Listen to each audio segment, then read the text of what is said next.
नमस्कार, मैं हूं सत्यपाल और आप देख रहे हैं CWB हिंदी न्यूज। शक संवत 1947 विक्रम संवत 2082 आज मार्गशीर्ष मास के कृष्ण पक्ष की सप्तमी तिथि और दिन मंगलवार है। तदनुसार अंग्रेजी तारीख 11 नवंबर सन 2025।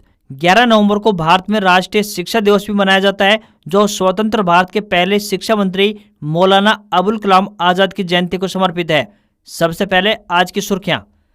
दिल्ली में लाल किले के पास कार में धमाका, 9 की मौत, 24 घायल। दिल्ली, मुंबई, यूपी और हरियाणा में हाई अलर्ट जारी। जम्मू कश्मीर पुलिस ने हरियाणा के फरीदाबाद से 2900 किलोग्राम विस्फोटक जब्त किया। डॉक्टर मुजम्मिल शकील को किया गिरफ्तार। दिल्ली ब्लास्ट के बाद Rewari police alert. SP Hemendra Meena ने चेकिंग के आदेश दिए। 56 नाकों पर वाहनों की जांच शुरू। आहिर समाज की अनूठी पहल, शादियों में डीजे और मृत्यु भोज पर रोक। बारात में होंगे सिर्फ 21 लोग। नया आधार ऐप लॉन्च हुआ। QR कोड से डिटेल्स शेयर कर सकेंगे। फिजिकल कार्ड की जरूरत नहीं पड़ेगी। फोन में 5 फैमिली मेंबर के आधार रख सकेंगे। हरियाणा के शिक्षकों के लिए बड़ी खबर, शिक्षा विभाग ने शुरू की ट्रांसफर ड्राइव की तैयारी। एस्टेट रिजल्ट 2025 अपडेट, परीक्षा के 101 दिन बाद जारी हुआ एस्टेट परीक्षा का परिणाम। 14% परीक्षार्थी सफल। दिसंबर में होगा हरियाणा विधानसभा का शीतकालीन सत्र। सर्वश्रेष्ठ विधायक व अधिकारी होंगे सम्मानित। कैथल में रात 10 बजे के बाद नहीं बजेगा डीजे। DC ने जारी किया आदेश, उल्लंघन करने पर सख्त कानूनी कार्रवाई। हरियाणा में मनमानी खत्म, ड्रिंक ड्राइव पर अब कोई चालान नहीं, सीधे जेल भेजा जाएगा। DGP ने दिया सख्त आदेश। अनुसूचित जाति वर्ग के स्टूडेंट्स के लिए छात्रवृत्ति योजना की घोषणा, जानिए पूरी अपडेट। हिसार में परमगुरु राधेश्याम और उसका साथी बंशीलाल गिरफ्तार। 57 करोड़ के बकाया सर्विस टैक्स केस में पकड़े। हरियाणा में 3000 करोड़ की ठगी का है आरोपी। CRPF के शहीद कर्मियों की एकमुश्त सहायता राशि में हुई बढ़ोतरी, अब मिलेगा इतना पैसा, बताएंगे पूरी अपडेट। और ऑस्ट्रेलिया में 16 से कम उम्र वालों का सोशल मीडिया अकाउंट बैन। 10 दिसंबर से फेसबुक व इंस्टाग्राम अकाउंट नहीं बना पाएंगे। कंपनियों पर 400 करोड़ रुपए तक जुर्माना होगा। और अब खबरें विस्तार से। हरियाणा में मौसम लगातार परिवर्तनशील बना हुआ है। ठंड ने भी अपने तेवर दिखाने शुरू कर दिए हैं। दिन में गर्माहट होती है तो वहीं रात के समय ठंड बढ़ रही है। संपूर्ण इलाके में उत्तरी सर्द हवाओं के कारण तापमान गिरने लगा है, जिस कारण से सुबह शाम के समय ठंड बढ़ने लगी है। उत्तर पर्वतीय क्षेत्रों में लगातार बर्फबारी के कारण और उत्तर पश्चिमी ठंडी हवाओं के चलते मौसम में बदलाव आ रहा है। मौसम विभाग के अनुसार हरियाणा में 13 नवम्बर तक खुश्क रहने की संभावना है। इस दौरान उत्तर व पश्चिमी हवाएं हल्की से मध्यम गति से चलने की संभावना जताई गई है। हवा चलने की वजह से दिन में तापमान थोड़ा बढ़ सकता है, लेकिन रातें ठंडी ही रहेंगी। दिन का तापमान 26 से 30 डिग्री सेल्सियस के बीच रह सकता है और रात को तापमान 7 से लेकर 10 डिग्री सेल्सियस के बीच रहने की संभावना जताई गई है। कुछ जगहों पर बादल भी छा सकते हैं।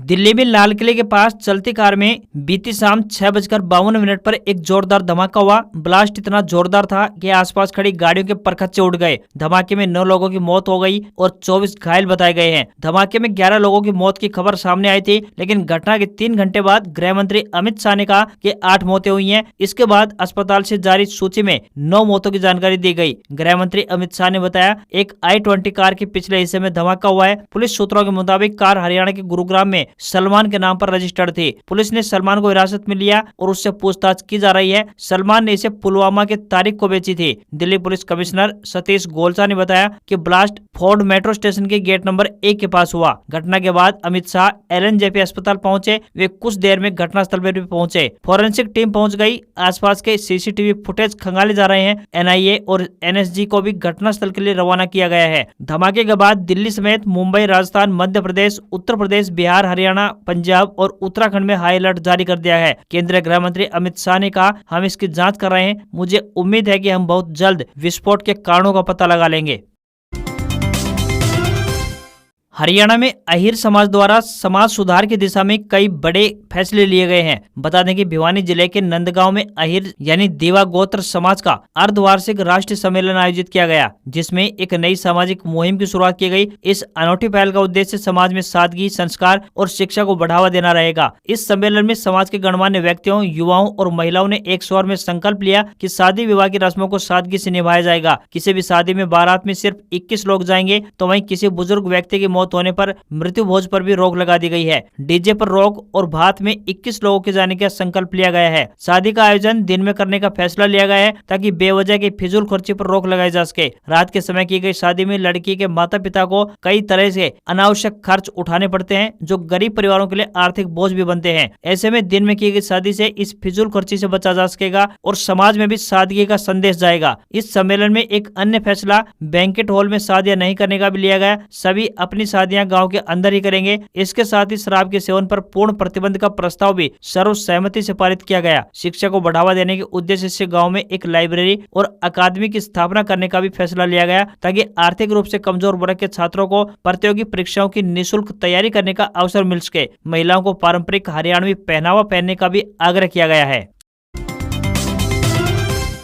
हरियाणा सरकार की प्रोत्साहन नीति की बदौलत आज सूबे के किसान परंपरागत खेती का मोह त्याग कर ऑर्गेनिक और बागवानी खेती को बढ़ावा दे रहे हैं। इसी कड़ी में चरखी दादरी जिले के गांव जोजू कला निवासी किसान अजय कुमार ने 15 एकड़ रेतीली भूमि पर किन्नू का बाग लगाकर खुद को प्रगतिशील किसानों की श्रेणी में शामिल कर लिया है। शुरुआत के 3 साल तक जब पौधे बड़े हो रहे थे तब तक उन्होंने उसी जमीन पर गेहूं, सरसों, बाजरा और कपास जैसी फसलों की खेती करते हुए अपनी आजीविका को जारी रखा। अब उनके सैकड़ों किन्नू के पेड़ फल से लद चुके हैं, जिससे उन्हें हर साल लगभग 40 लाख रुपए तक की आमदनी हो रही है। पहले इसी 15 एकड़ जमीन पर पारंपरिक खेती से सालाना 5 से 6 लाख रुपए तक कमाई होती थी। उन्होंने बताया कि किन्नू की खेती में प्रति एकड़ लगभग 32 से 34 हजार रुपए लागत आती है। 1 एकड़ जमीन पर करीब 110 पौधे लगाए गए हैं। प्रति पौधा 100 रुपए, ड्रिप सिस्टम पर 10,000 रुपए और लेबर सहित अन्य खर्च मिलाकर कुल 10,000 रुपए लगते हैं। इसी तरह प्रति एकड़ लगभग 35,000 रुपए खर्चा आता है। हर पौधा औसतन 1.5 क्विंटल तक फल देता है। इस हिसाब से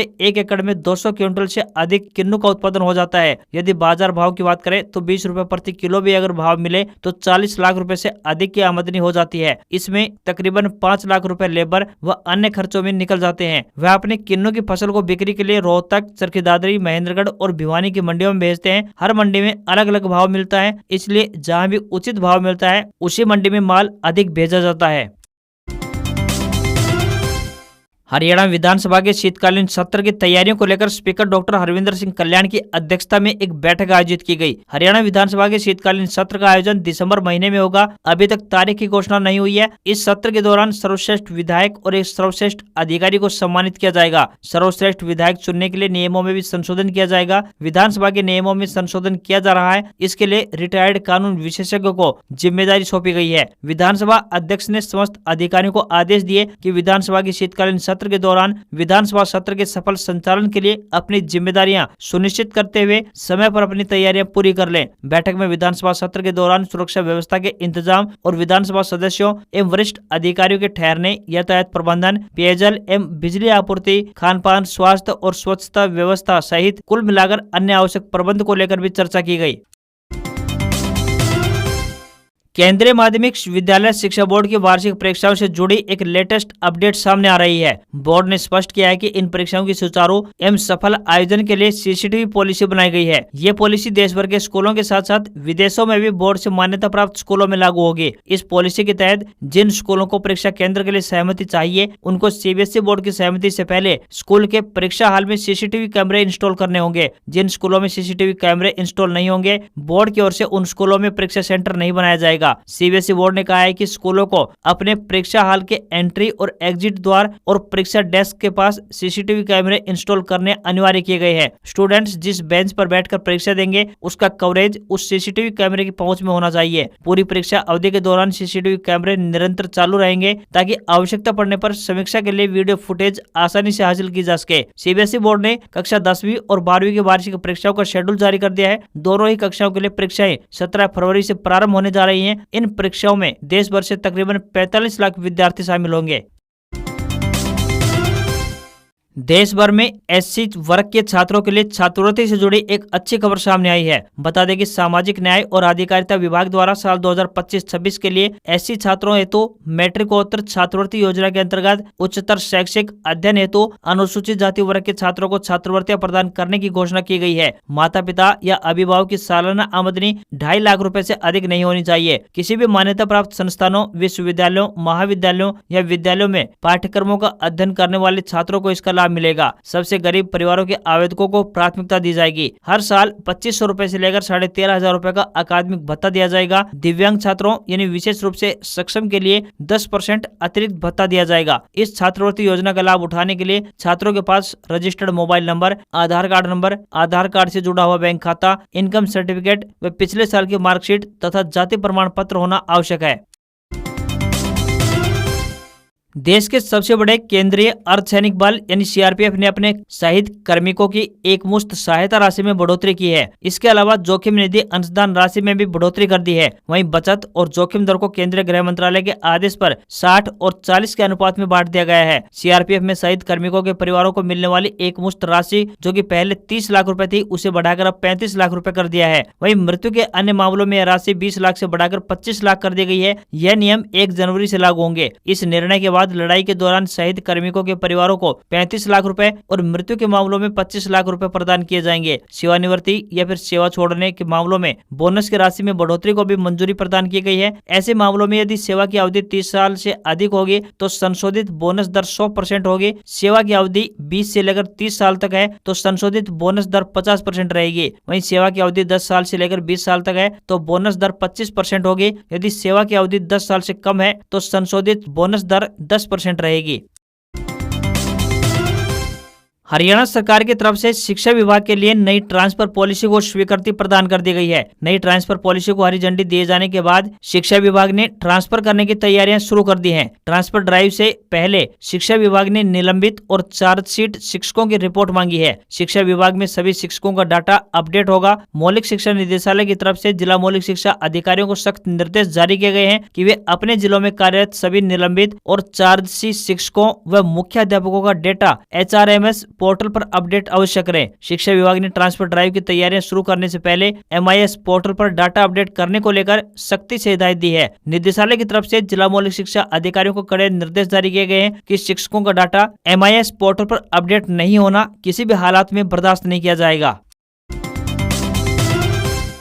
हरियाणा विद्यालय शिक्षा बोर्ड ने हरियाणा टीचर एलिजिबिलिटी टेस्ट का परिणाम जारी कर दिया है। एस्टेट परीक्षा में 14% परीक्षार्थी सफल हो पाए। एस्टेट परीक्षा में 3,31,000 परीक्षार्थी शामिल हुए थे। हरियाणा विद्यालय शिक्षा बोर्ड की एस्टेट परीक्षा में तकरीबन 47,000 परीक्षार्थी पास हुए हैं। लेवल प्रथम की बात करें तो परीक्षा परिणाम 16.2 रहा, तो वहीं लेवल द्वितीय का परीक्षा परिणाम 16.4 व लेवल तृतीय का परीक्षा परिणाम 9.6% रहा। हरियाणा विद्यालय शिक्षा बोर्ड के चेयरमैन डॉक्टर पवन कुमार शर्मा ने बताया कि 3,31,000 परीक्षार्थियों ने 30 व 31 जुलाई को एस्टेट परीक्षा दी थी। शिक्षा बोर्ड ने 1 महीने में परिणाम जारी करने की बात कही थी, लेकिन 3 महीने से ऊपर का समय बीत जाने के बाद भी रिजल्ट घोषित नहीं हो पाया था। अब परीक्षा के ठीक 101 दिन बाद परीक्षा परिणाम घोषित किया गया है।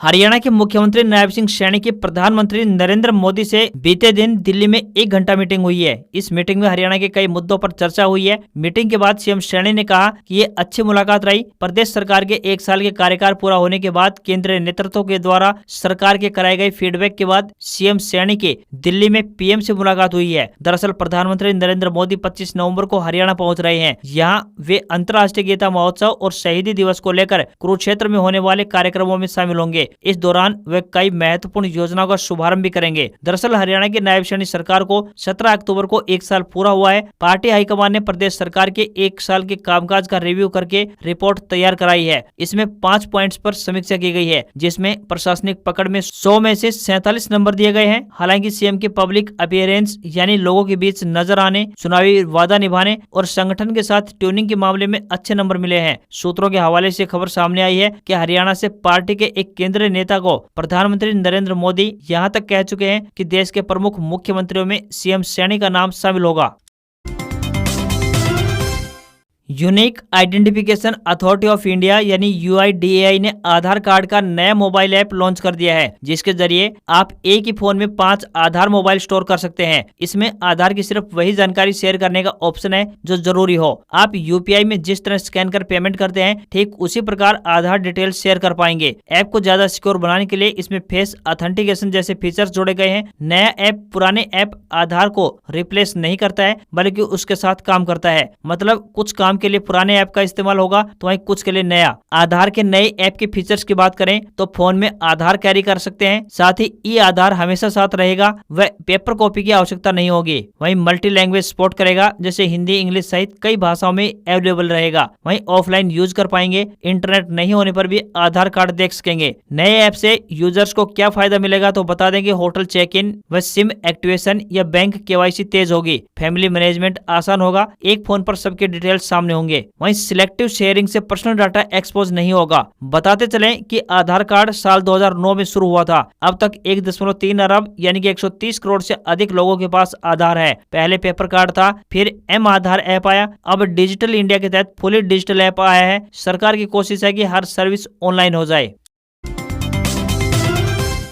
हरियाणा में लगातार बढ़ते सड़क हादसों और उनमें हो रही मौतों को देखते हुए पुलिस प्रशासन ने अब कड़ा रुख अपना लिया है। राज्य के पुलिस महानिदेशक यानी डीजीपी ओपी सिंह ने ट्रैफिक पुलिस के अधिकारियों और कर्मचारियों को सख्त दिशा निर्देश जारी कर दिए हैं। डीजीपी ने इन हादसों को मानव निर्मित आपदा बताते हुए कहा कि अब से हर हादसे की जिम्मेदारी तय की जाएगी। डीजीपी ओपी सिंह ने अपने आदेश में सड़क दुर्घटनाओं के भयावह आंकड़ों पर गहरी चिंता व्यक्त की है। उनके अनुसार इस साल जनवरी से अक्टूबर तक की अवधि में हरियाणा में सड़क हादसों में 4000 से अधिक लोगों की मौत हुई है। सड़क दुर्घटनाओं के मुख्य कारणों की बात करें तो इसमें नशे में ड्राइविंग और तेज रफ्तार अधिक पाई गई है, पर डीजीपी ने जीरो टॉलरेंस की नीति अपनाने का आदेश दिया है। डीजीपी ने निर्देश दिया कि शराब पीकर गाड़ी चलाने वाले दोषी चालकों को सीधे 15 से 20 दिन तक जेल में भेजा जाए। जहां ओवर स्पीडिंग की संभावना है वहां इफेक्टिव नाके लगाकर बिना किसी संकोच के चालान ठोकने को कहा गया है। डीजीपी ने हाईवे पर स्थित शराब के ठेकों के आसपास शाम के समय ड्यूटी लगाने को कहा गया। पुलिस यह सुनिश्चित करेगी कि शराब खरीदने वाला ड्राइवर पीकर गाड़ी न चलाए। इसके अलावा ठेकों पर हिंदी में जागरूकता स्टिकर लगाने का भी निर्देश दिया गया है।